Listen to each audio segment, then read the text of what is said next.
everyone, I'm Justina Paris and I welcome you all to today's daily news analysis.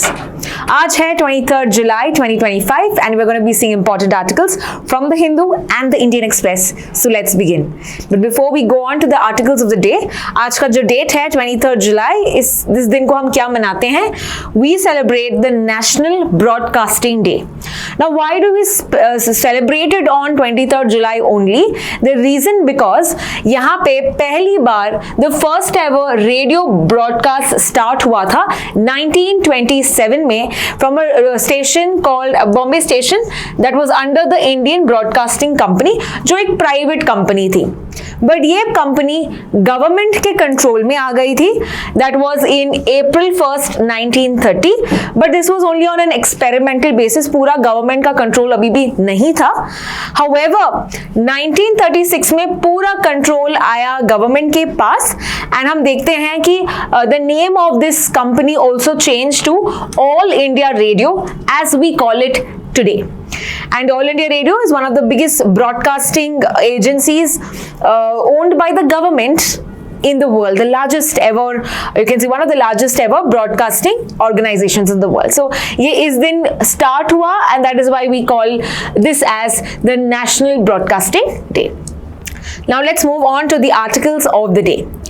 Articles की बात करें, firstly we understand कि हमारी जो Vice President Jagdeep Dhankar, he has submitted his resignation to Draupadi Murmu. So let us understand about vice president का appointment कैसे होता है, what are his roles and responsibilities, इनका एलिजिबिलिटी क्या है, qualification and so, and will also understand कि अगर इनको रिमूव करना है तो कैसे करते हैं. All of that will be seen. Okay, so अभी अगर वाइस प्रेसिडेंट नहीं है because he is also the chairman of the Rajya Sabha, तो कौन प्रिसाइड करेगा चेयरमैन या कौन होगा presiding officer of the Rajya Sabha? That will be the deputy chairman, right. And deputy chairman कौन है? यहां पे आप फोटो देख सकते हैं. That is Harivansh Narayan Singh. Harivansh Narayan Singh is the deputy chairman of the Rajya Sabha. So in place of the chairman, he will be completing or he will be doing the duties of the chairman. Is that clear? So let's understand about why did Jagdeep Dhankar put in his resignation. तो resignation यहाँ पे cite किया है कि उनके health concerns थे, but there are some sources that say कि that could not be the only reason. So हाल ही में आपने देखा होगा जब मानसून सेशन स्टार्ट हुआ, there was the talk of starting of the removal और द इम्पीचमेंट ऑफ द जज of the high court Yashwant Varma. So ये हमको पता है कि 67 MPs ने बोला कि हमको इनको निकालना है and We know that chairman या वाइस प्रेसिडेंट ने बोला कि ठीक है हम इसको स्टार्ट करते थे inquiry process. Now that was probably not liked by the government. तो ये कहते हैं कि this could be another reason as well as यहाँ पे there were clashes with the union minister and Jagdeep Dhankar with regard to agriculture ministry over farmer issues. तो बहुत सारे reasons की वजह से ऐसे हो सकता है कि he must have tendered his resignation. But keeping that controversial things aside, now all of this is mentioned in the article. However, we will proceed with understanding some facts that are important from our exam point of view. So firstly, as we know, Vice President जो है, he is also the chairman of the Rajya Sabha, right? He is mainly holds the office for 5-year term. Okay, लेकिन जब तक कोई नया successor नहीं आ जाता, नया वाइस प्रेसिडेंट नहीं बन जाता, तब तक he holds his office, he continues to hold the office. Clear? In case of death, resignation या अगर रिमूवल करते हैं तो यहाँ पे we see fresh elections constitute करते हैं. तब तक के लिए meanwhile we have the deputy chairman as we saw Harivansh Narayan Singh, he is completing और he is continuing the term. Okay, लेकिन 6 महीने के अंदर you need to hold fresh elections. Okay, so this is the duration that we have within 6 months. Now question to you is, we've seen Jagdeep Dhankar is the current one, right? जो अभी resign कर चुके हैं. आपको comment section में बताना है who is the first ever chairman of the Rajya Sabha or first ever vice president of India, who is the first vice president of India, ये आपको कमेंट सेक्शन में बताना है। Coming back to this, vice president का elections कैसे होता है? Vice president जो है इनका इलेक्शंस कंडक्ट किया जाता है by the election commission of India. So election commission of India holds the elections of Lok Sabha, Rajya Sabha, vice president, president, state legislative assembly, यहाँ पे पूरे इलेक्शंस जो है इलेक्शन कमीशन करता है। Now, firstly, they must immediately notify an election कि वो elections कर रहे हैं, and because this post of vice president should not be left vacant. We know that vice president is the second highest officer in India, second highest office in India. First highest है president का और second highest is vice president. So that's a very high post that should not be remaining vacant. तो election commission conduct करती है elections. Vice president की elections conduct करते हैं by electoral college and that consist of whom, that consist of Lok Sabha and Rajya Sabha members. Remember all members यहाँ पे elected हो तो नॉमिनेटेड हो कोई बात नहीं, everyone participates in the elections of the Rajya Sabha. Now this is different from the president elections. Can you tell me कि president elections में voting कौन करता है? President elections में voting कौन करता है? You have to get that in the comment section. तो मैंने vice president का बताया है कि दोनों लोकसभा और राज्यसभा के सभी members यहाँ पे participate करते हैं. So this happens to a secret ballot and यहाँ पे we do the principle of STV यानी कि single transferable vote. तो just give you an insight कि यहाँ पे candidates के नाम दिए जाते हैं और आपको प्रेफरेंस देना पड़ता है। Okay, so that is how it works and all the values are equal, all सबके वोट की वैल्यू इक्वल है, unlike that happens in the president election जहां पे एमपीज का वोट का वैल्यू ज्यादा है as compare to the MLAs का। सो यहाँ पे सभी वोट्स का सेम वैल्यू होता है।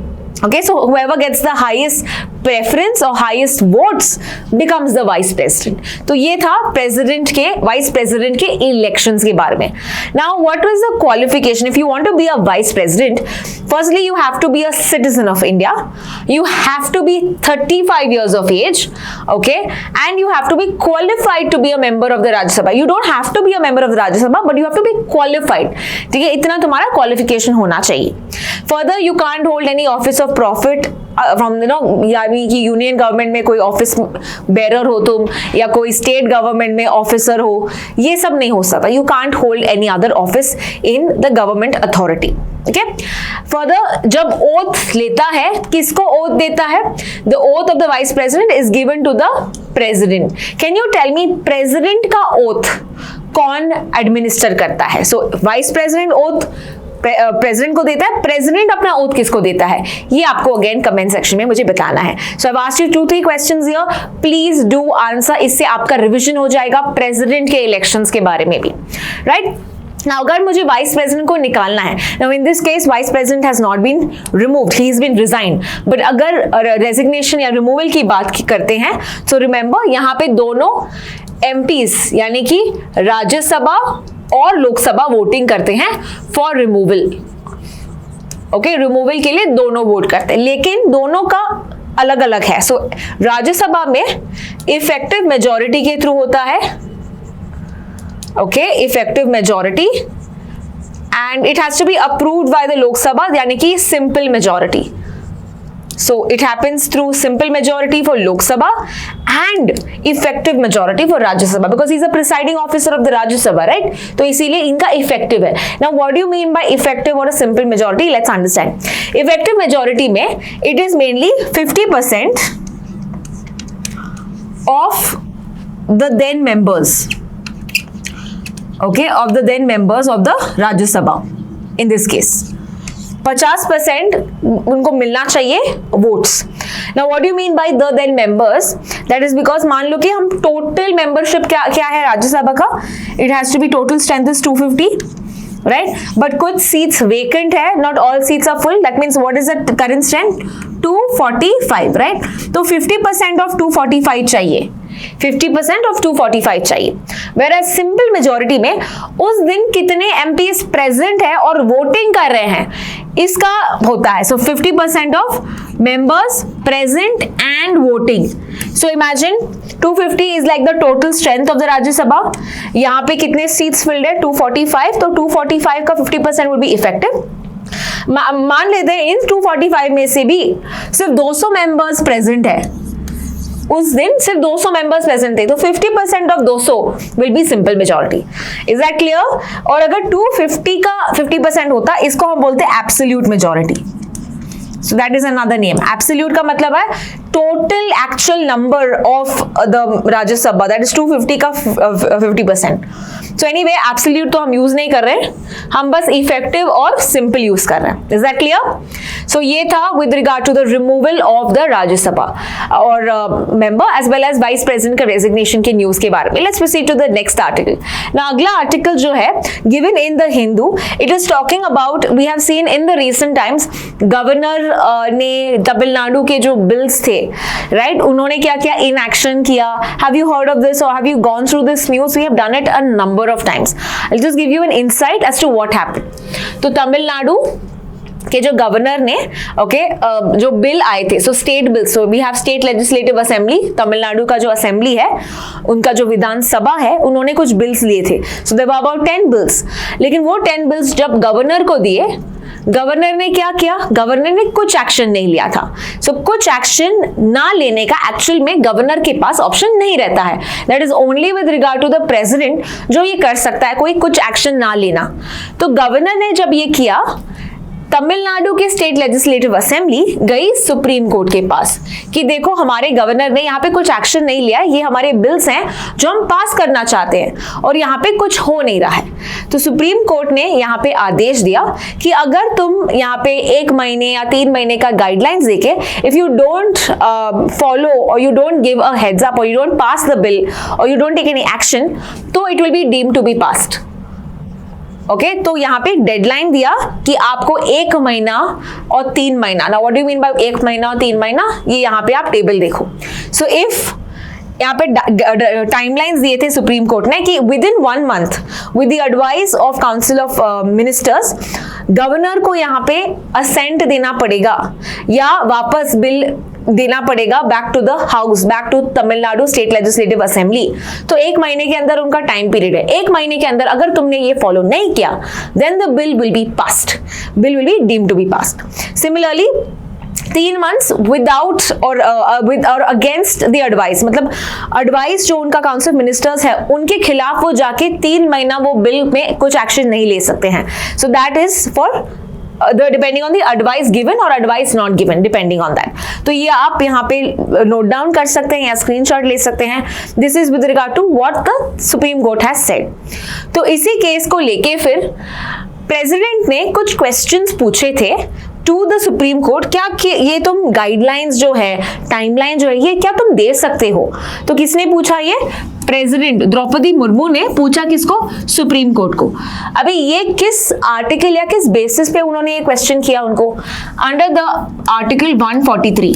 तो 143 कॉल्ड एज प्रेसिडेंशियल रेफरेंस, इस बेसिस पे उन्होंने पूछा। तो सुप्रीम कोर्ट ये जब केस सुनती है, it has to hear with regard to 5 जज bench. Okay, so supreme court का मतलब है not only chief justice of India, chief justice of India plus 4 जजेस, तो यानी कि 5 सीनियर मोस्ट जजेस यहाँ पे या 5 जजेस यहाँ पे इनका केस सुनती है। ऑलराइट, सो यहाँ पे वही केस चल रहा है। इट इज रिटन कि B.R. गवाई is hearing this presidential reference, okay, and because this is not just for Tamil Nadu, ये सभी स्टेट्स के लिए अप्लाई कर रहा है। सो that is why it is also asked दूसरे स्टेट्स को कि तुम भी अपना यहाँ पे सलाह दे दो, रिकमेंडेशन दे दो। So supreme court has said कि other states also can give their advice. Okay, now as we saw presidential advice कौन से आर्टिकल के अंदर पूछा गया था? 143। क्या ये एडवाइस जो सुप्रीम कोर्ट देता है, is it binding on the president? The answer is no. ये बस बता रहा है, एडवाइस है, तो बाइंडिंग नहीं है। ओके, सेकेंडली कौन से क्वेश्चंस पूछे थे कि can courts impose time limits, right, with regard to this and absence of कोई कॉन्स्टिट्यूशन में नहीं लिखा, तो क्या आप ये दे सकते हैं अंडर आर्टिकल 200 एंड 201? ये क्वेश्चन पूछा और अभी ये सुप्रीम कोर्ट चेक कर रही है, ये रिव्यू कर रही है, and probably in the month of August will get a answer for the same. तो ये एक पुराना आर्टिकल है जो हमने ऑलरेडी देखा है, बट अभी ये न्यूज में था because they have referred this material और they have asked even the other states to give their same. Let's now proceed to the next article. अगला आर्टिकल है with regard to India's nuclear power promise. So we will see some data with regard to the nuclear energy. We will see various nuclear reactors in India and we will see laws with regard to nuclear energy. Let's start. Nuclear energy का target क्या है? तो इस budget में, यानी कि budget union budget 25-26 में हमने बताया है कि हमारा न्यूक्लियर एनर्जी टारगेट है 100 gigawatt, 100 gigawatt by which year? By 2047. Now this is very very important, आपको ये बाय हार्ट होना चाहिए. अभी करंटली हमने कितना अचीव किया है? हमने अचीव किया है 8.18 गीगावाट. सो आर्टिकल ये कहता है कि हमारा टारगेट तो 100 है, बट हम अभी बहुत स्लो कर रहे हैं, अब 8 गीगावाट ही तक पहुंचे हैं. तो अगर हमको बढ़ाना है, we need to do certain changes, we need to get some changes और reforms in the legislature, in the acts. So this is what the article is talking about. Let's also see some more facts that are given in the article. Now, why is 2047 an important target? That is also because हम चाहते हैं कि 2047 में हम एक developed country बने. तो अभी हम क्या है? अभी हम डेवलपिंग कंट्री है. अगर हमको डेवलप्ड कंट्री बनना है, लाइक यूरोपियन कंट्रीज और like USA, it will take 2047 and of course 100 years from our independence, right? Further हमने ये भी गोल रखा है कि हम नेट जीरो एमिशन करेंगे by 2070. Now what is net zero emission? इसका मतलब है जितना हम एमिशन रिलीज कर रहे हैं एटमॉस्फेयर में, उतना ही एमिशन हम अब्सॉर्ब करेंगे. That is the net value of absorption और net value of emission becomes zero. So इसको हम नेट जीरो कहते हैं. जितना आप कार्बन डाइऑक्साइड रिलीज करते हो, उतना कार्बन डाइऑक्साइड आप अब्सॉर्ब करोगे. That is by net zero and that target is 2070. But global target कितना है? ग्लोबल टारगेट है 2050. Is that clear?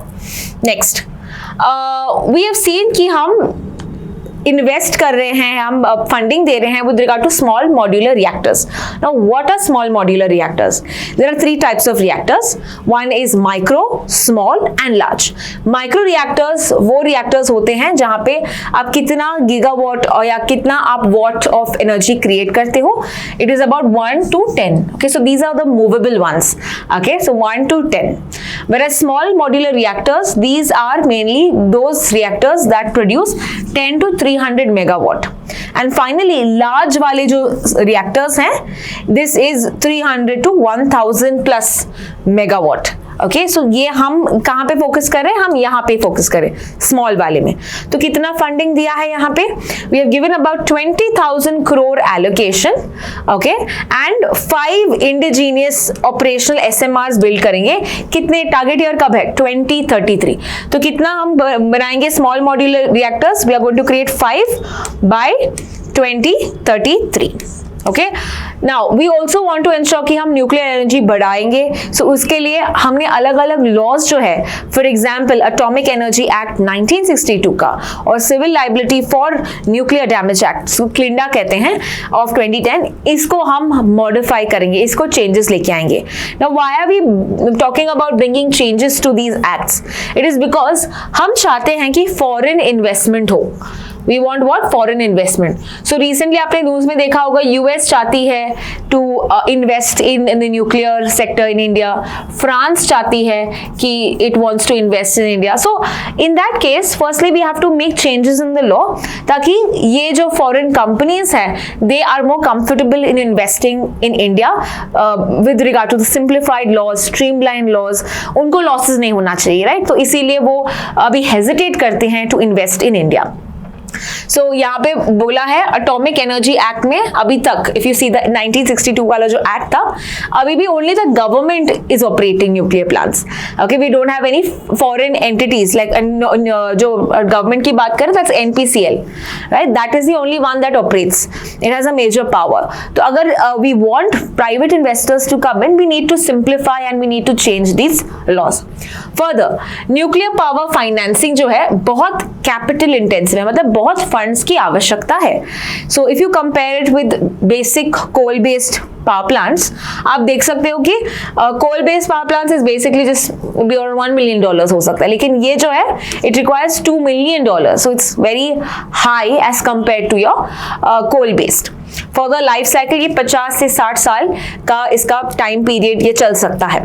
तो अगर हमको 100 गीगावाट का टारगेट अचीव करना है, we need to ensure private sector is coming into this sector, we are ensuring foreign entities are coming into the sector, ताकि we are increasing or coming to the target of 100 gigawatts by 2047.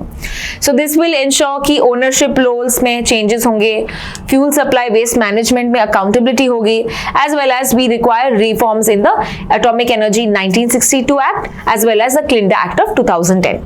Now exam point of view से हमको ये भी important है कि nuclear power plants कहाँ located है and with the state that they are located. तो जल्दी से इसका नाम देखते हैं।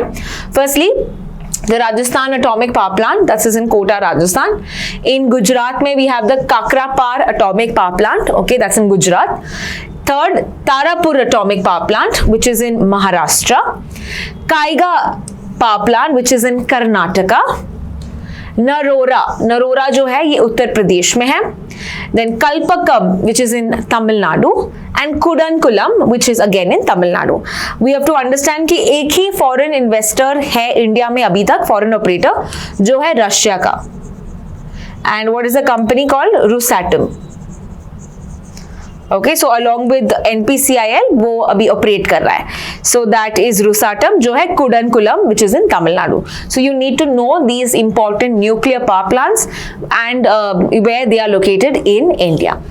Let's proceed to the next article जो अगेन क्लाइमेट एनर्जी से रिलेटेड है। सो यहाँ पे India's climate goals, okay, we are tracking, we are seeing कि हमारा अभी टारगेट क्या है और अभी हमने कितना अचीव किया है, ये आर्टिकल में ये बताया है। So let's quickly understand what is the target.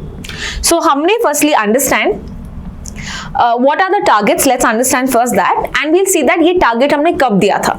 So the target was given during COP21 which happened in Paris, France. ठीक है, so which was the year it happened? 2015 में ये मीटिंग हुआ था जिसको हम बोलते हैं कॉन्फ्रेंस ऑफ पार्टी। तो 21st मीटिंग में पेरिस में जो हुआ था उसमें हमने बोला कि इंडिया ये चीजें करेगी, यानी हमने कुछ टारगेट्स दिए थे और इन टारगेट्स को एक दूसरा नाम कहा जाता है, that is nationally determined contributions. Nationally determined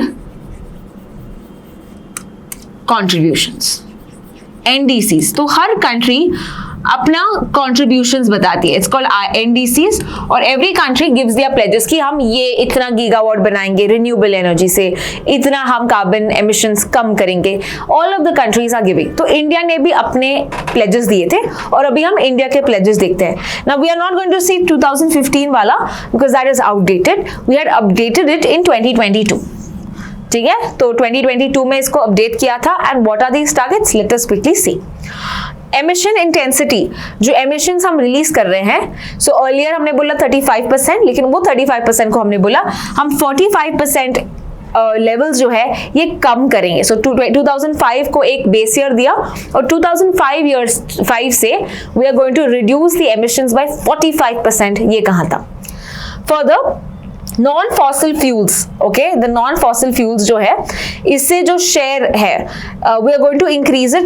earlier was 40%, now we made it 50%। मतलब what are non fossil fuels? Non fossil fuels is something that is not fossil fuel based, right? For example solar, wind, hydro, okay, biomass. तो ऐसे energy sources से हम हमारा electricity generation ज्यादा करेंगे। तो कितना हमने टारगेट रखा था? 50%। Okay, now carbon sink मतलब we are going to ensure we are taking carbon dioxide from the atmosphere. So वो तो target same रखा था, which is 2.5 to 3 billion ton of carbon sinks हम create करेंगे ताकि हवा में जो carbon dioxide है इसको हम absorb करेंगे। So these are the pledges. So these were the targets. Now how have we received or achieved the targets? We are going to see now. तो देखते हैं कि कितना हमने अचीव किया है। So we are talking about 3 climate goals under the Paris agreement. The first one 1.5 50% of installed capacity from non-fossil fuels. Okay, so not 1.5, it should be 50%. Okay, तो 50% जो हमारा टारगेट है from non-fossil. Remember I told you solar, wind, hydro, right? ये हमने achieve कर लिया है. So वो जो टारगेट था ये वाला, this we have achieved, which is that the second one. तो ये 50% अभी ऑलरेडी अचीव कर लिया. एक्चुअल टारगेट था 2030 तक, but we have, so this has been a good news for India. Second thing, reduce emissions by 45%. अभी कितना कर रहे हैं? 36% हुआ है, and we have to go all the way to 45% by 2030. It is said कि हम ऑन ट्रैक में है, यानी कि हम ऑलमोस्ट हम अचीव कर पाएंगे bye 2030. Okay, so which is that one? 45% wala? It is this one. Okay, the first one, emission intensity reduction. And तीसरा वाला जो है कार्बन सिंक्स का, have we achieved that? It is said कि we likely achieved because यहाँ पे 2.5 to 3 billion tons है and it is about 2.29. तो ये भी almost हो सकता है, ये कहता है likely to be achieved. Okay, so this is the climate goals where India is doing far better, and that is the article that we see. Now let's understand some more important aspects given in the article. तो हमारा जो total energy electricity कितना है? It is about 484 gigawatt, और इसमें से non fossil fuel से कितना आ रहा है? About 242. That means over 50%. That is why we have achieved the 50% target. Next is we see that 2030 तक पहुंचना था, बट 2025 में ही हम पहुंच गए. So that is why we have seen that the target has been met ahead of time.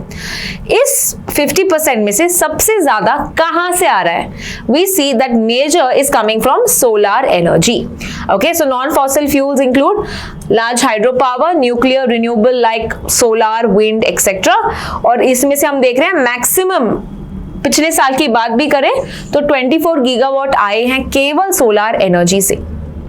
यहाँ पे हमको याद रखना है सोलार एनर्जी का जो टारगेट है, it is about 280 gigawatt by 2030. Okay, और अगर टोटल रिन्यूएबल एनर्जी की बात की करते हैं हम, total renewable, so then the target is 500 gigawatt again by 2030. Okay, so 500 में से 280 will come from solar. From the 500, 280 will come from solar is what our target is. Can you tell me wind जो energy है, कितना gigawatt should be coming from wind by 2030? That you are going to tell me in the comment section. So we have seen solar energy. आपको मुझे wind energy कितना यहाँ पे आएगा ये आपको बताना है. However, despite all of this, China 10 times more renewable energy capacity generate कर रहा है than India in the last 3 years. That is what we see. So comparing with China, हम इतना अच्छा नहीं कर रहे हैं, but India has achieved what we have said. Let's now proceed to the next article. Now this article is with regard to a customary law that we see in the state of Himachal Pradesh. तो हिमाचल प्रदेश में एक tribe है जिसका नाम है हट्टी tribe. Okay, हट्टी tribe जो है it is in Himachal Pradesh, and यहाँ पे एक प्रथा है, एंड द प्रथा का नाम है जोड़ीदारन. ओके, तो जोड़ीदारन में क्या होता है? There is a woman who marries two brothers. Okay, the woman is marrying two brothers. So this is a case of polyandry. This is the case of polyandry. So you can see the woman Sunita Chauhan, she is marrying two brothers, Pradeep Negi and Kapil Negi. अगर if a man was marrying two women, इसको क्या कहते हैं? इसको हम कहते हैं polygyny. इसको कहते हैं polygyny. Okay, POLYGYNY, polygyny. तो ये केस कौन सा है? When a woman is marrying two husbands, that is polyandry. Now, हट्टी जो ट्राइब है, remember it's a scheduled tribe. It's a scheduled tribe जो उनको scheduled tribe status मिला था 2022 में. So, is this allowed in India? Can a woman marry two husbands? Okay, for that we need to know some basic things. Okay, so let's go back to the article. यहाँ पे जोड़ीदारन क्या है पहले ये समझते हैं. जोड़ीदारन, why is it done? जोड़ीदारन इसीलिए tribals में करते हैं so that they preserve undivided family agriculture land, नहीं तो क्या होगा, the agriculture land would be divided, उसके पार्सल्स बनते, तो you are making the land smaller in size. So to ensure कि वो लैंड अभी भी इंटैक्ट रहे या बड़ा रहे, that is why they used to do this particular प्रथा. Further, family bonds को और भी stronger करता है, especially among brothers, and increased women security among the family. तो ये reasons है, इसके कारण ये जोड़ीदारन family करते हैं. And it is said कि so far about 5 such जोड़ीदारन have happened in the last 6 years. तो ये practice बहुत करते हैं ये Hatti tribe. Now let's understand ki is this allowed? It's not allowed. In India, it is not allowed. Okay, so it is not allowed in the Special Marriage Act, Hindu Marriage Act, ठीक है, as well as the Bharatiya Nyaya Sanhita. It's outlawed. ये नहीं कर सकते. But Section 2, Clause 2 of the Hindu Marriage Act ये exempt करता है scheduled tribes को. तो शेड्यूल ट्राइब्स को यहाँ पे एक लीवे दिया है कि हाँ तुम कर सकते हो अगर ये तुम्हारा कस्टमरी लॉ है, अगर तुम्हारी प्रथा है, then you can do, unless central government law लेके आती कि तुम नहीं कर सकते हो. सो तब तक करो जब तक एक नया लॉ नहीं आ सकता जो आपको कहता है कि नहीं आप ये नहीं कर सकते.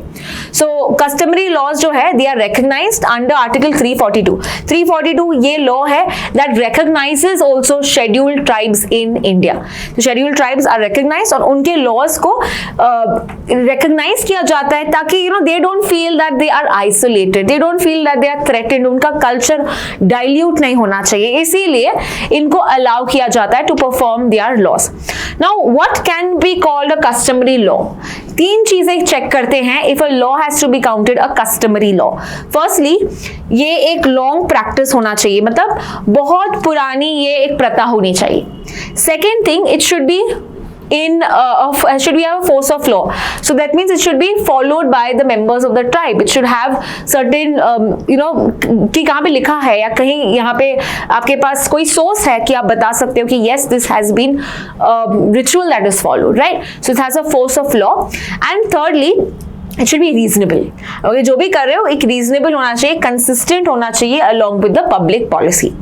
For example, sati was a customary law, right? But ये सती प्रथा को बंद किया गया था because अगर it is affecting the rights of a woman or it is affecting humanity in that end, तो ये बंद हो सकता है.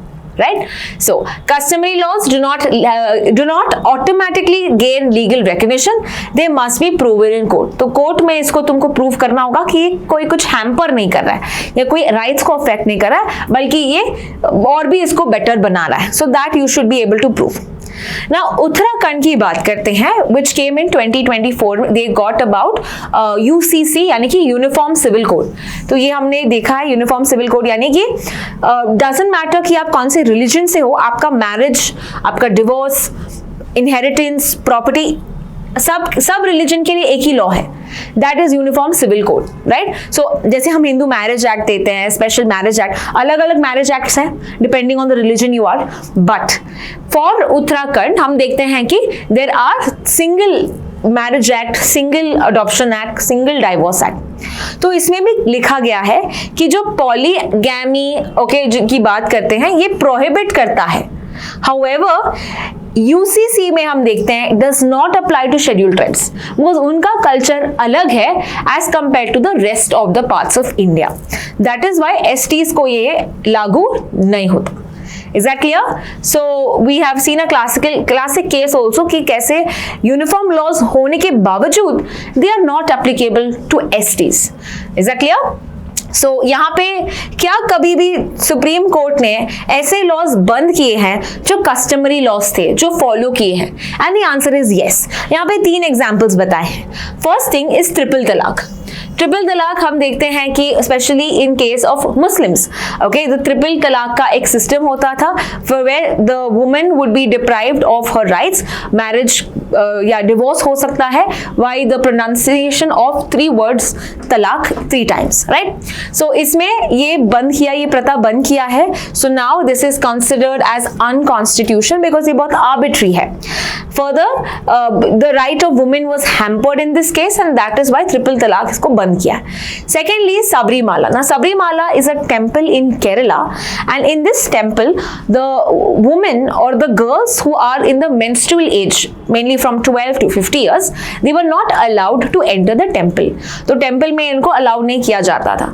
So then there was a petition that was filed and Supreme Court ने केस लिया और उन्होंने समझा कि yes, this is a very unconstitutional thing कि उनका जो right to equality है, उनका right to life is affected by not allowing these women to enter the temple.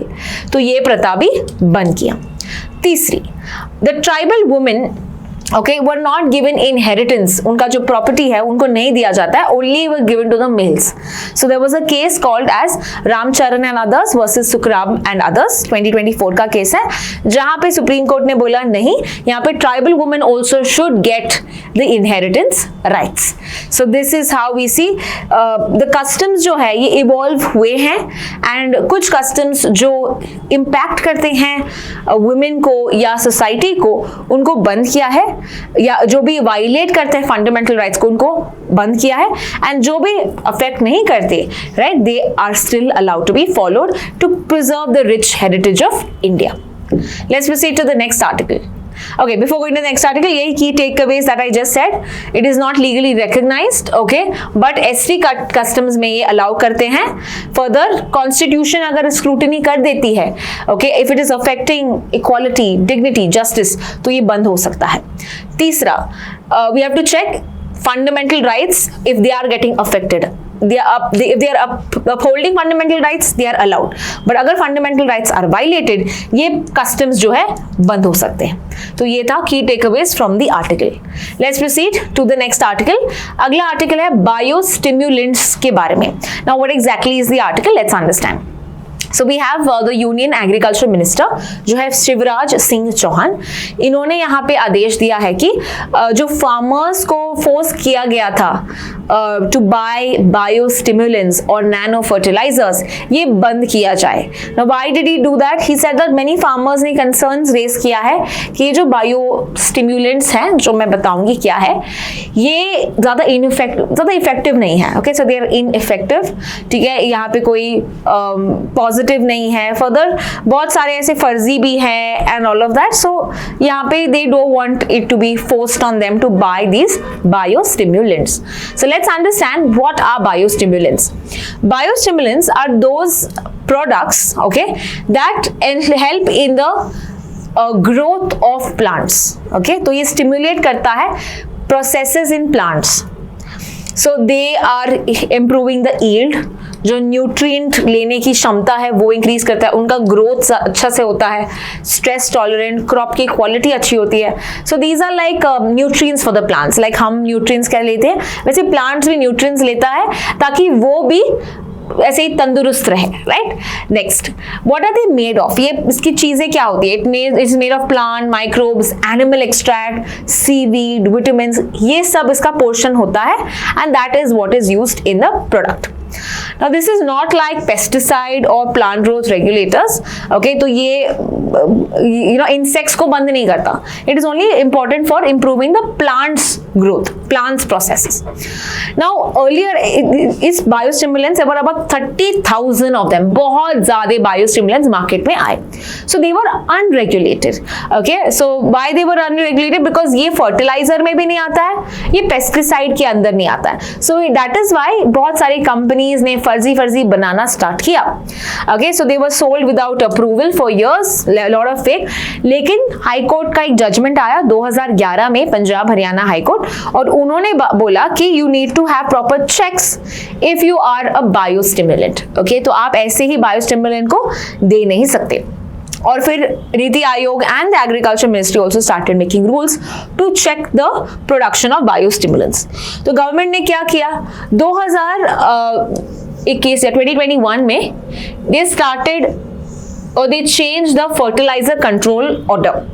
Fertiliser control order में दे एडेड बायोस्टिमुलेंट्स. तो पहले they were not included, afterwards they added biostimulants in the FCO. Now if you want to sell a biostimulant, you need to register with the government, you need to prove कि ये safe है, ये effective है, you need to ensure some test. Okay, तो ये test किया जाता है for animals, for environment या humans के लिए कितना safe है. And fourth, you need to published its data कि ये किससे बना है और इसके results क्या थे, कैसे ये improve किया है plant process. So all of this is mandatory if you want to register your company as a biostimulant. Now the tests that are required is ये actually test करते हैं अलग अलग animals से, that is rats, rabbits, fish, pig, earthworms, okay, fish, bees, earthworms, all of that. Now effectiveness देखते हैं कितना effective है, और अगर इसमें 0.01 parts per meter of pesticide भी होता है, then this will not be allowed to pass. So what is the criteria? 0.01 parts per meter of pesticide इसमें मिला तो इसको पास नहीं करते. So then we also have a body that was created in 2021. Okay, so same time पे 2021 में body भी बना, called as a Central Biostimulant Committee. तो 8 members थे. The chair was an agricultural commissioner. और ये क्या करता है? ये advise करता है government को on inclusion, specifications, testing, everything related to biostimulants. ये committee इसमें दिखता है. So here we saw how they have checked on the industry of biostimulants, which was earlier not looked after. Let's now proceed to the next article. अगला article है UNESCO के बारे में, जो recently US बाहर निकल के आ चुका है. In fact, this is not the first time that US has come. This is the third time US has come out of UNESCO. तो पहले था in 2003 during the time of Reagan, okay, पहले US के president. Second time Trump के time, Trump जब president बने थे, okay, सो इस पहले के कार्यकाल में, और अभी the third time again Trump has removed. In fact 2 साल पहले ही ये ज्वाइन हुए थे because of Joe Biden, okay, they got into it, but now again because of Trump they have gotten out of it. Now question is why did they come out of it? It is supposing कि Trump कहते हैं कि ये जो UNESCO है it is anti Israel. Okay, इनकी जो interest है एंटी इजराइल, और Israel and US are good friends, right? It has recognised Palestine also, so that is why US does not like this particular body. Okay, now let's see what are the some important facts about the UNESCO.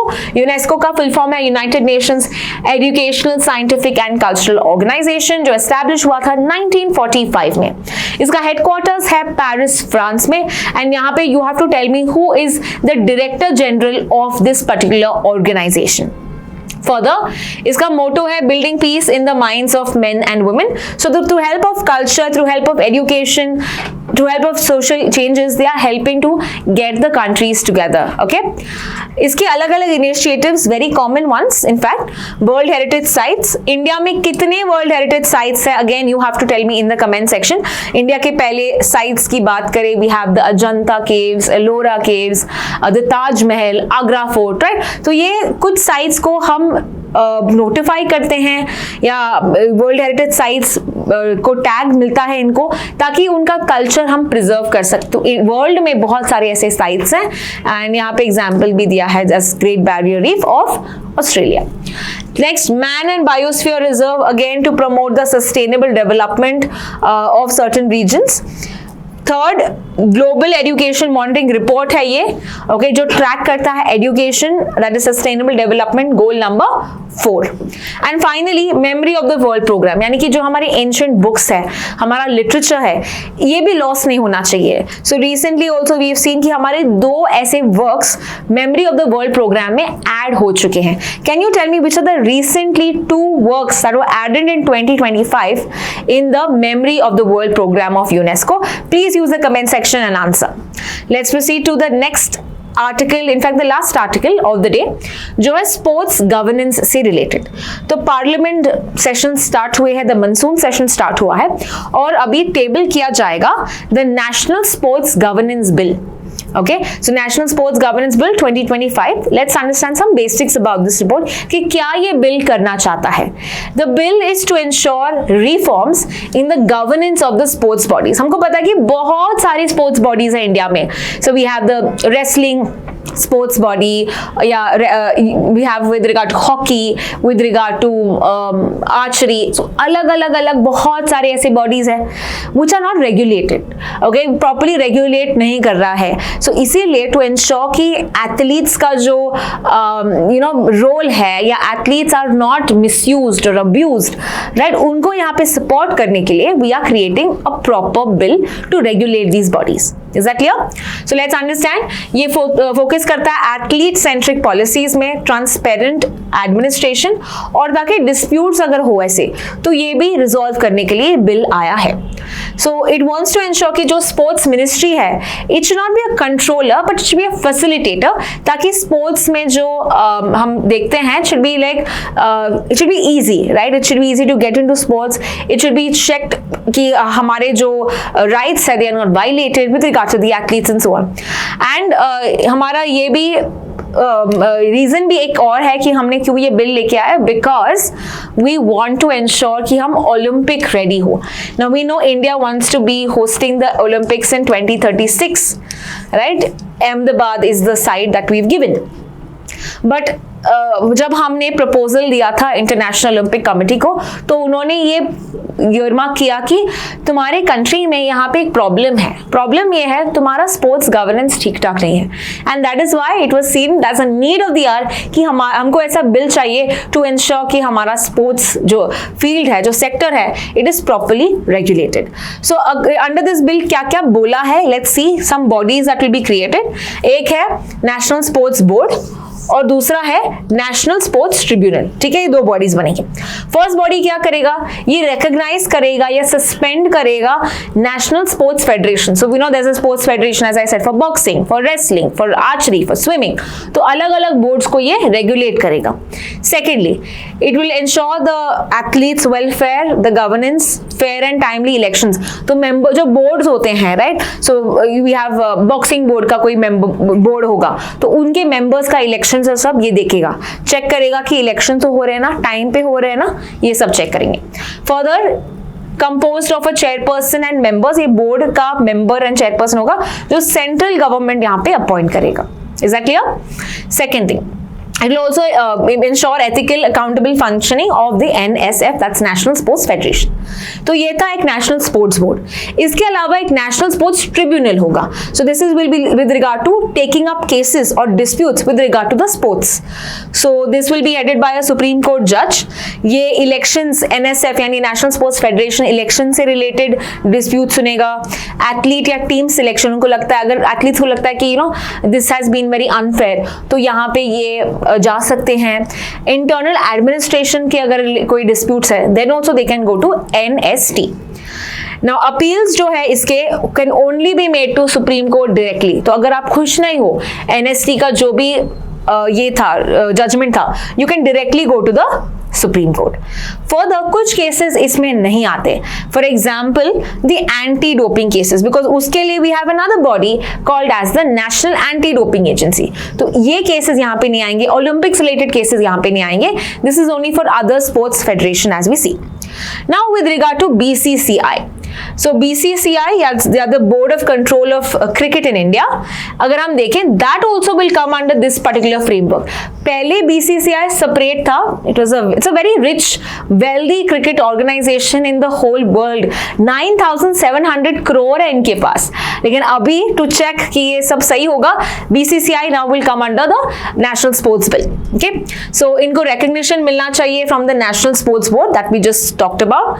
इनके disputes भी अगर होंगे वो भी national sports tribunal देखेगी, and ये right to information act के अंतर्गत भी आएगी.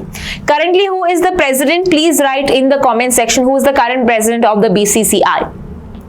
Lastly, what did we see? Why do we have this bill? Because बहुत सारे ऐसे legal phases चल रहे हैं बहुत सारे sports ministry के under. Can you tell me who is the current union sports minister of India? Who is the current union sports and youth affairs minister in India? Please use the comment section to answer. बहुत सारे legal cases हैं यहाँ पे. This is hampering the growth of sports in India, right?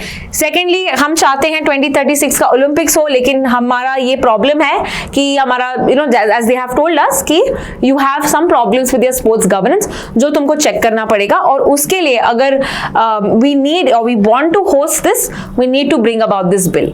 So that is all with regard to the national sports bill, and this is also with regard to our today's articles. So मैं बहुत सारे interesting articles आज देखे हैं. I hope you have enjoyed as much as I did. I will see you in the next video where I'll be discussing 20 GK questions from CLAT perspective. Thank you so much for watching.